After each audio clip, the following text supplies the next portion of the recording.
सियावर रामचंद्र भगवान की जय। श्री हनुमान जी महाराज की जय। श्री तुलसीदास जी महाराज की जय। जय जय श्री सीताराम।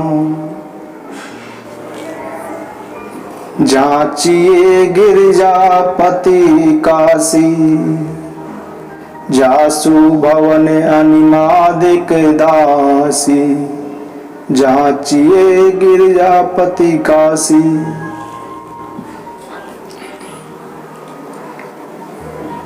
माता पार्वती जी के पति भगवान शिव जी से ही याचना करनी चाहिए। जिनका घर काशी में है और अड़िमा आदि आठों सिद्धियां जिनकी दासी हैं, भगवान शिव जी थोड़े में ही पिघल जाते हैं। वह दीनों को हाथ जोड़कर अपने सामने खड़े नहीं देख सकते। भगवान शंकर की सेवा से सुख संपत्ति, सुबुद्धि और सुंदर गति आदि सब वस्तुएं सुलभ हो जाती हैं। भगवान शंकर ने आत्त होकर आयु शरण में जीवों को अपना लिया और पल भर में ही देखते देखते उन्हें निहाल कर दिया। तुलसीदास जी इसी आशा से उनका यश गाते हैं ताकि उन्हें श्री रघुनाथ जी के पवित्र भक्ति मिल सके।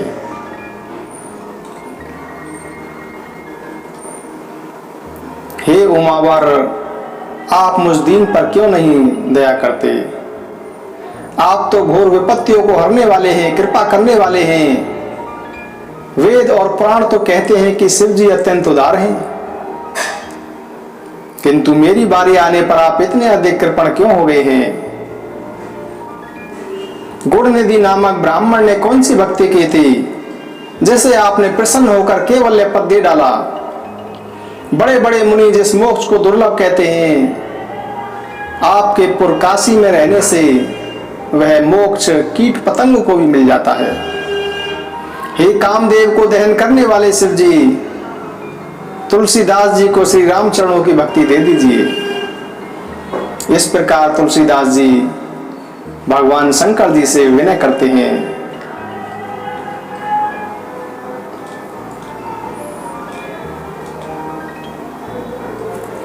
गोस्वामी जी ने शिव जी के लिए उदार दानी और काशी में कीट पतंगों को मुक्त करने की बात कही है।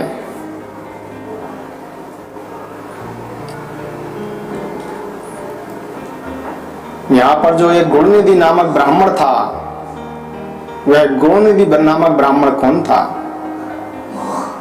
गुणनिधि नामक ब्राह्मण एक चोर था। वह एक दिन घंटा चुराने के लिए शिव के मंदिर में गया। घंटा ऊंचा था, अतः उस घंटे को खोलने के लिए वह गुणनिधि जो चोर था, भगवान शिव जी की मूर्ति के ऊपर चढ़ गया। भगवान शिव जी ने प्रसन्न होकर कहा कि वर मांग। और लोग तो पत्र पुष्प भी चढ़ाते हैं मेरे ऊपर, पर तूने तो आज अपने आप को ही मेरे ऊपर चढ़ा दिया। इससे हम तुझ पर बहुत प्रसन्न हैं। इस प्रकार शिव जी की कृपा से वह कैवल्य पद का अधिकारी हो गया। देव बड़े दाता बड़े, शंकर बड़े भोरे, किए दूर दुख सबनी के, जिन जिन कर जोरे। सेवा सुमिरन पूजिबो, पात आकत थोरे। दियो जगत जह लगी सवे, सुख गजे रथ दौरे।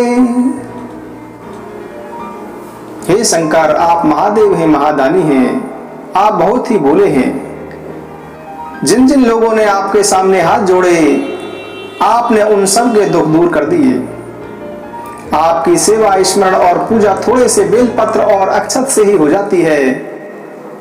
उसके बदले आप संसार की सब सुख सामग्री, हाथी, रथ, घोड़े इत्यादि दे डालते हैं। हे वामदेव, मैं आपके गांव काशी में रहता हूं, पर अब तक आपसे मैंने कुछ नहीं मांगा। आओ आप, मुझे आदि भौतिक बाधाएं सता रही हैं। ये आदि भौतिक दुख आपके दास हैं, इसीलिए आप इन कठोर करतूत वालों को शीघ्र बुलाकर मना लीजिए। मैं आपकी बलैया लेता हूं, क्योंकि ये दुष्ट तुलसी दल को थूहड़ की डालियों से रूंधना चाहते हैं। तुलसीदास जी को आदि भौतिक बाधाएं को चलना डालती हैं। जब तुलसीदास जी के शरीर में शारीरिक कष्ट होने लगे, तब तुलसीदास जी भगवान शंकर से प्रार्थना करते हैं। ताप 3 प्रकार के माने गए हैं, आदि दैविक, आदि भौतिक और आध्यात्मिक। ये जो शारीरिक रोग आदि होते हैं, इनको आदि दैविक ताप कहते हैं। और किसी प्राणी से जो कष्ट पहुंचता है, किसी प्राणी के द्वारा जो कष्ट पहुंचाया जाता है, उसको आदि भौतिक ताप कहते हैं। इसी प्रकार प्रारब्धवश जो देव इच्छा से जो कुछ भोगना पड़ता है, उसको आध्यात्मिक ताप कहते हैं।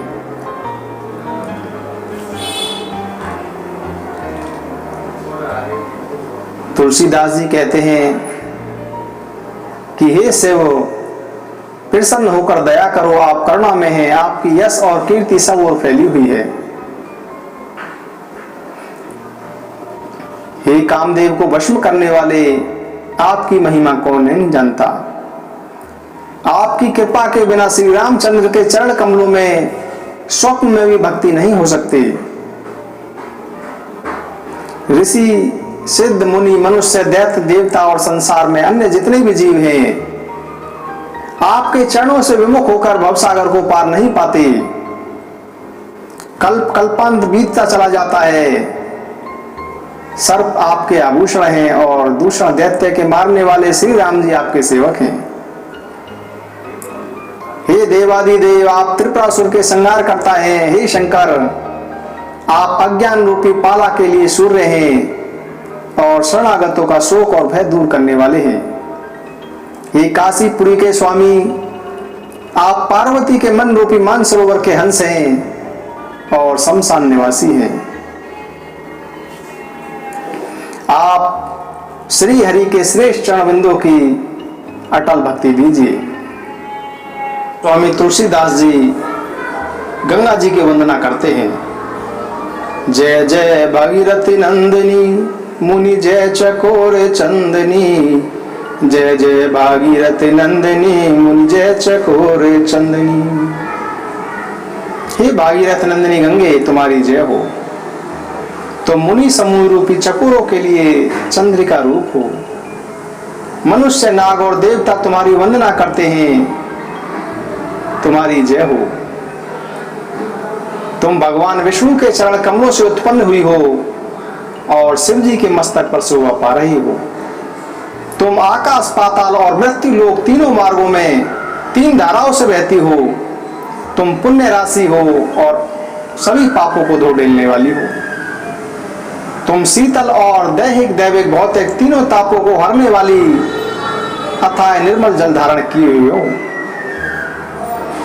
तुम सुंदर भंवर तथा अत्यंत चंचल तरंगों की माला धारण किए रहती हो। पूर्ववासियों ने तुम्हें पूजा में जो सामग्री भेंट की है, उससे चंद्रमा के समान तुम्हारी उज्जवल धारा सुशोभित है। वह धारा संसार के भार को नाश करने वाली तथा भक्ति रूपी कल्प वृक्ष के लिए था है। तुम अपने किनारे पर रहने वाले पक्षी, जलचर, थलचर, पशु, पतंग, कीड़े मकोड़े, जटाधारी, तपस्वी सबका समान रूप से पालन करती हो। भागीरथी नंदिनी, हे गंगे, आप सूर्य वंश में सगर नाम के महापराक्रमी राजा थे। सगर के 2 रानियां थी। एक से अंशुमान पैदा हुए और दूसरे से 60,000 पुत्र पैदा हुए। राजा सगर के प्रताप से देवराज इंद्र सदैव संतस्त रहा करता था।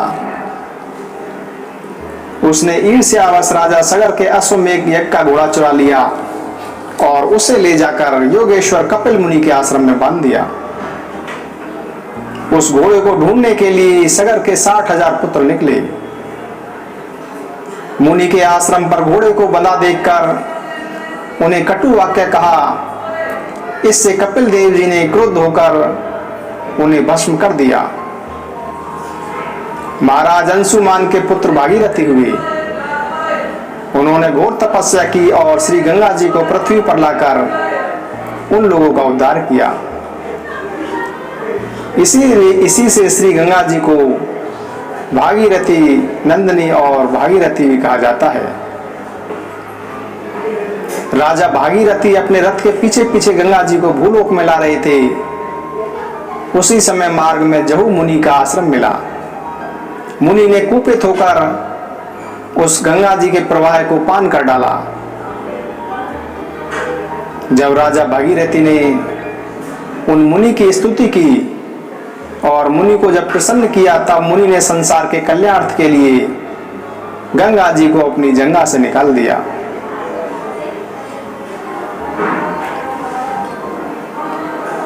जय श्री राम, जय जय श्री सीताराम, जय जय श्री सीताराम।